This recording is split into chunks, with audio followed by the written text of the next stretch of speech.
Hi guys, welcome back to Millennial. My name is Alondra, and in this video I wanted to talk to you guys about how I used to look before my BBL, the days after my BBL, how I saw the process, how did I feel, and stuff that they don't usually tell you, plus questions that I elaborate in my own self that I guess that you guys will ask, and that way you guys will have all the information that you guys will need before you start going after this process. So the first thing will be how I used to look back in the days and why I decided to get a BBL. This is how I used to look back in the days.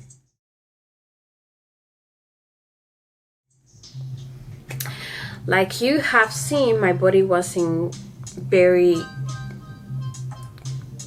awful. It was pretty decent, but I have holes on my hips that I never liked, and I always wanted to fill it up because I always have a butt, but because I have those holes on the side, if you used to look at me from the front, you will feel like I didn't have an ass, but I actually did. It's just those holes that will give you the perception that I didn't have anything, and I hate it. And also to remove the fat, like why not? I have to fill those holes. Why not taking that fat from my belly? So there you go. It was something that I wanted to do for myself, and I feel like if you have the resources and the time to do it and the patience as well, go for it. Why not? It's gonna improve your self-esteem, and it's gonna make you feel better. So after my surgery, on the first and the second day, I didn't feel a lot of things besides the pain back that I have, but that was because I was still on the anesthesia, so I wasn't feeling a lot of things. On the second day, I went to my recovery house, and then I literally ate and I went to bed. I tried to take sleeping pills, but on the third day, I remember it was very uncomfortable for me to sleep, stand up, stay seated down, or anything like that. This is how I used to look in the third day.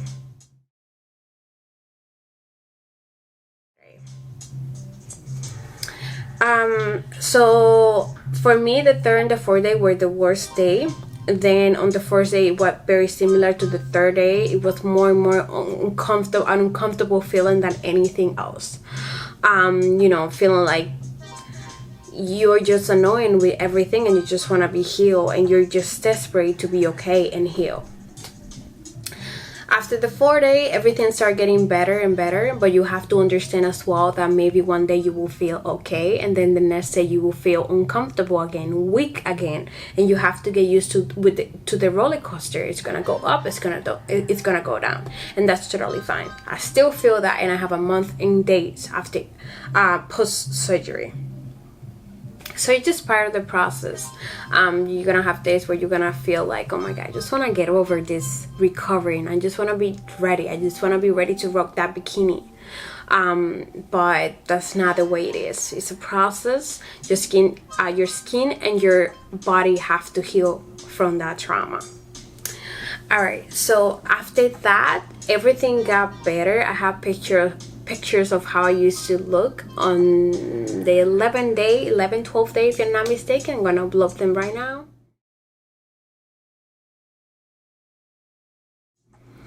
And that's when I actually start seeing real results. I actually remember that day when I look at my body, I felt like, oh my god, I feel like my ass is too big. But it wasn't. It's just like swollen, and you feel like everything is bigger, but then everything start like getting back on track, and you see the changes.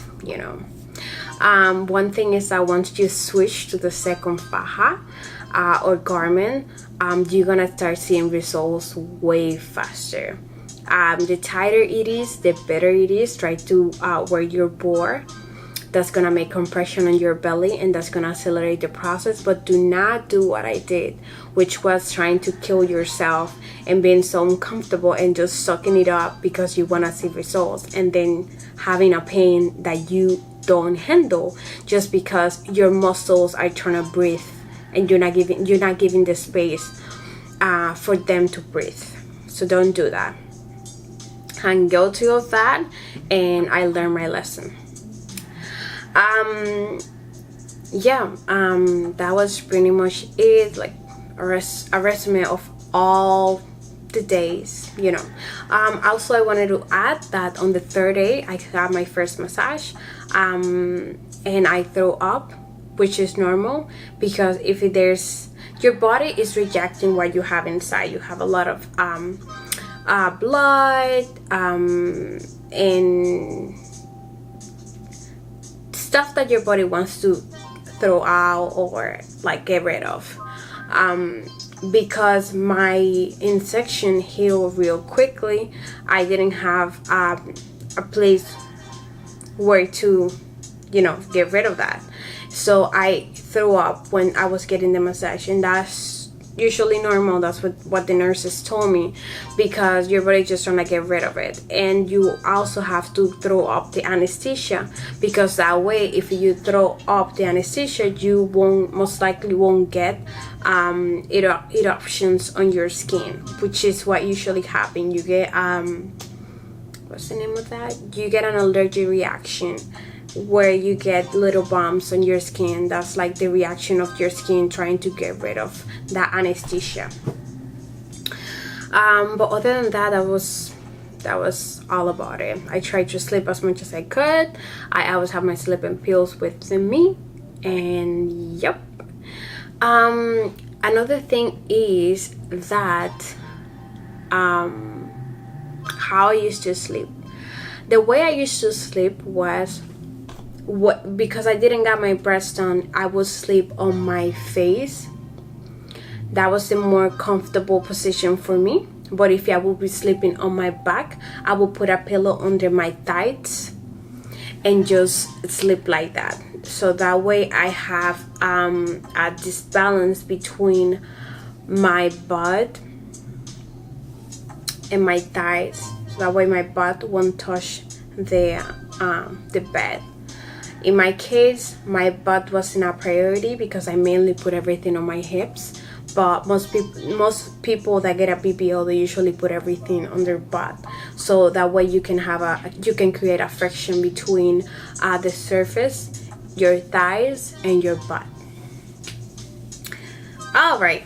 So now I'm gonna get into the questions that I elaborated myself, and then the stuff that they don't usually tell you. So what I used to use the most and what I used the least.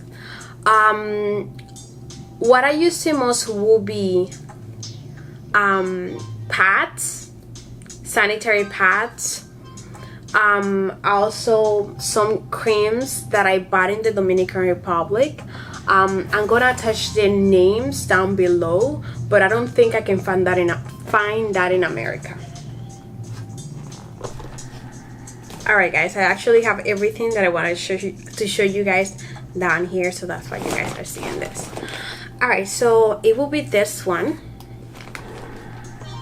It's called Thrombocid, and this is great for your bruises. This is amazing. I didn't have a lot of bruises. You guys can see that on the picture that I already attached. But the ones that I have, I applied this and it went away literally in 3 days. I mean, not completely in 3 days, but in 3 days I saw a major change. A lot of people get a lot of bruises, so if that's your case, well, maybe you don't know yet, but get one of this because it's gonna be one of your best friends.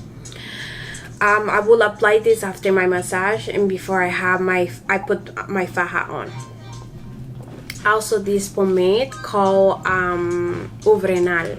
That's very, very Dominican. Yeah, that's very, very Dominican, and that's a great pomade or cream for swollen skin or any part of your body that you have swollen. It helps to lower that inflammation, and this is something that used to be used on cow. Well, it's used to, no, I think it's still being used on cows, but I remember my grandma used to apply this on me when I was a little kid, and like I would have like swollenness or anything like that. She will apply that on me, and I don't know what this have, but this work wonders. And I even until today I apply that on the areas that I have swollen, and it works wonder. So once you get to the Dominican Republic, most likely to your recovery home, try to obtain one of this. Most likely they will know what this is, or they will have over there. But I will apply this after my massage. Well, I will combine the oils, which I apply on my belly and swollen area, and then I will combine that with this and massage my skin, and then put my faja on, and that will work wonders on me. Beside that, I use a lot the back pad, because I will make compression on my back, and that way it will push the swollenness and also the liquids that my body didn't want down, and that way I can just get rid of it by peeing. So like I say, I use a lot of pads. I used to put the pads on the side, the board on the back, and then I will put my front board on the front. This was my favorite board throughout the whole process. In the video where I show you guys the haul of all the stuff that I bought, I show you guys 3 different boards, but out of all of those boards, this was my favorite one. This is my favorite one, sorry. It's very inconvenient, it's very tiny, and yeah, it's very, very, very convenient. So I suggest this one. Why? Because the other one that I have, which was this one, which was all around, was very, very uncomfortable. Why? Because when you get a liposuction or BBL, they have to lipo you on the sides so they can create the figure, right? So those sides is what gonna bother you the most, I promise you that. So this will kind of cut you on those sides, and it feels so uncomfortable. It hurts way too much, so I wouldn't recommend this one. Alright, what else I want to show you guys? Also, the urinary device was a great tool, because when you have a BBL, you cannot sit down, so that way you need something to help you out to pee a little bit more straight. So this was wonder. I used that way too much. Of course, I have to pee every day, right? All right. So what I use the least will be the foam board. The foam board, I used that the first day, and even my doctor told me don't use that until later on, because it will leave me lines that will make me feel very uncomfortable. And I honestly started using those foams after 3 weeks. I cut them on half. I cut just one on half, and I put that one on my sides right now. Yeah. Besides that, what I use the least, the gauze. I didn't use these gauze a lot. I actually was using the one that they have at the recovering home. Why? Because this one is a roll that you have to cut, and sometimes if you cut with a dirty scissor, or it will fall on the floor, then you will have to get a new piece, and it's very unsanitized. So I recommend you guys the layer ones that comes a seal already, and that way it will be more convenient for you. All right. So that's all related to that, what I used the most and what I used the least. So where I brought my faja. I brought my faja, my second stage faja. My first stage faja was I obtained it through my doctor. They include that one, and then my second one I bought it on, no, actually my second one, somebody gave it to me, and then my third one that I bought, which over there you can buy your second faja. In my case, because somebody gave me that one, I just bought a third one because of work, because my second one was too long, and then I needed a smaller one on the legs area for my job. So that's what I opt to buy a third faja. But you regardless will need a second faja, but I recommend you the place. So that way, sorry, I recommend you the place where I bought my third faja. I'm gonna put the information down below. They bring all their fajas from Colombia, and they have a great quality. So just check them out. Actually, I'm just gonna show you my second faja so that way you guys have an idea of what I'm talking about. So yeah, guys, this was my second faja right here.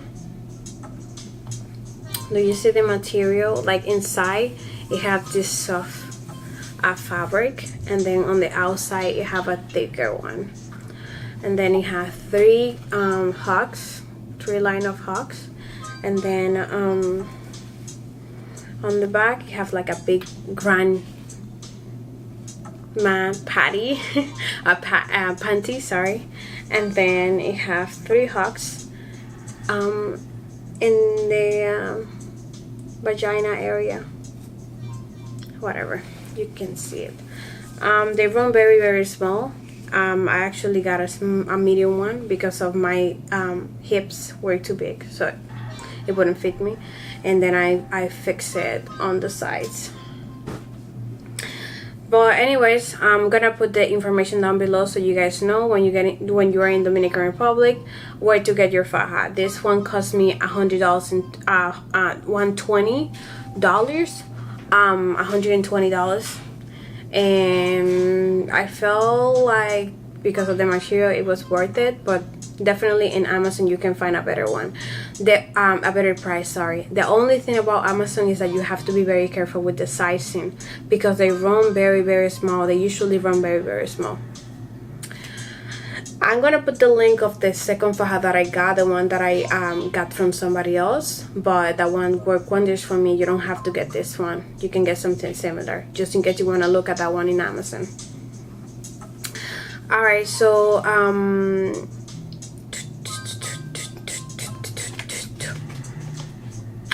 when it comes to the showers, I opt not to get showers right away.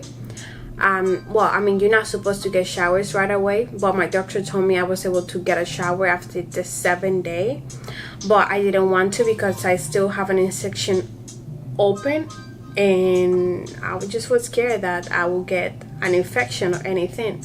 But what you can do is, like, in my recovery house, they will warm good water. By good water I mean drinking water that you can drink. They will warm that water up, and that way you can get a shower. But with me, I wanted to get a shower from, you know, I always forget this word, like I wanted a regular shower. I wanted a shower where I can be under the water. I don't remember that thing that is in the bathroom.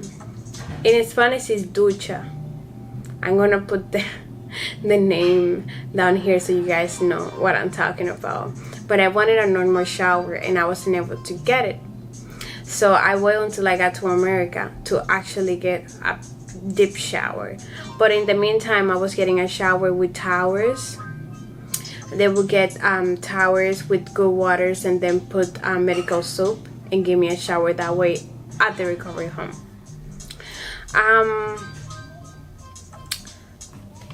Let me see what else. Alright, so I start seeing results when it comes to my whole process on the 12th day. That's when I saw my body kind of like swishing. I was able to see a little bit, but the swollenness was living a little bit faster, so that way I was seeing results way faster, and like, you know, you can see, like, you know, the main picture of how you are supposed to look after. But still, there's a lot of work that is have to be put on. It's not like more like you wake up and you're ready to go. It's not like that. It's a process that takes, who knows, depends on everybody. All right.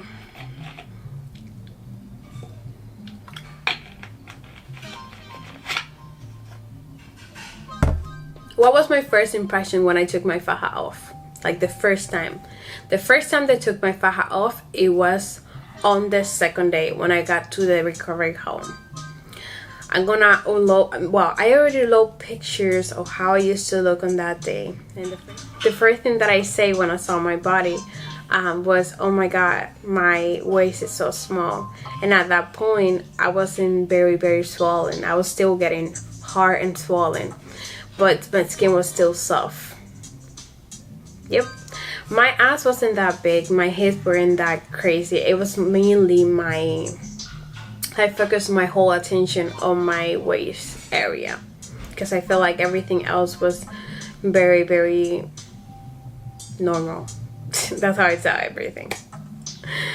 Alright, and the last question will be when I saw comfortable. I saw comfortable. I felt normal on the 12th day. On the 12th day, I felt like I was alive. I was a person, like a human being again. It took me like a week and days to feel a little bit normal, you know.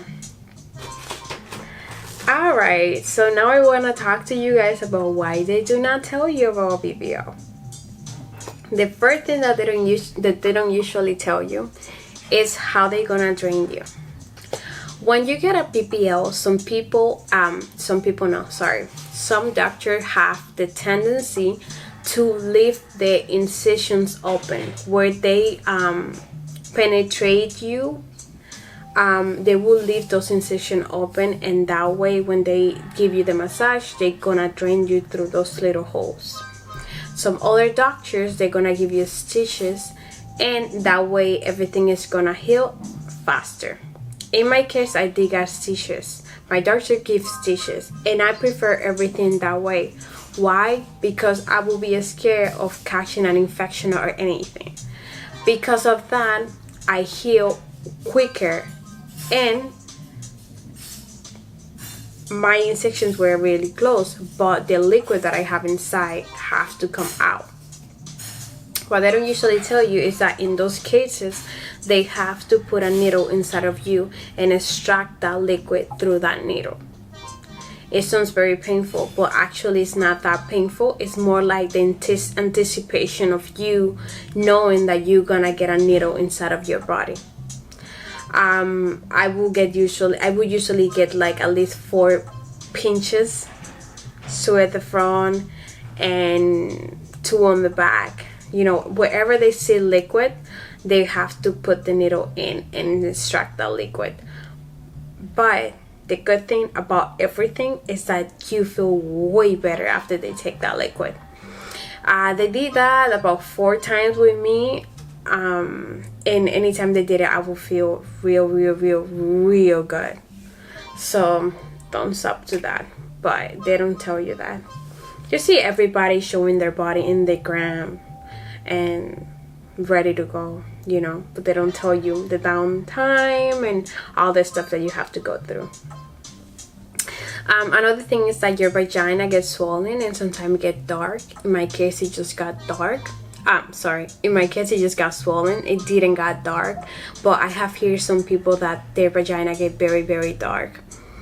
The pain level when it comes to the massages, people may say, well, it's painful, but you know, you need it. It is painful. It is freaking painful. It is painful. It is painful. And I don't know how to describe in a way to tell you that it is painful. You have to warm it up and repeat that it is all for the beauty, because the massages is what's gonna help you to see results way faster. Alright guys, so that's all I have for you guys in this video. Right now I'm gonna go ahead and show you guys how I look after the month and couple days post my surgery.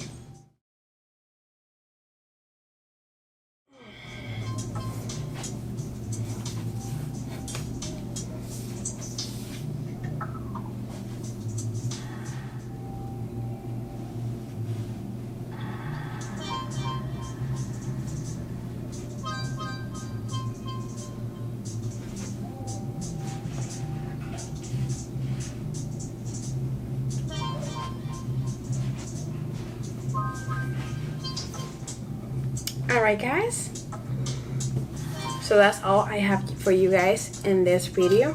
Thank you for watching. Do not forget to subscribe, like, and comment. Also, add me on social media. I have at @melanielyn_. That will be my Instagram. I have my email, which is melanielyn@hotmail.com.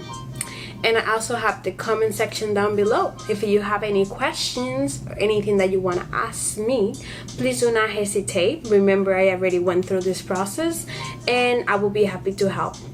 Thank you for watching, and until next time.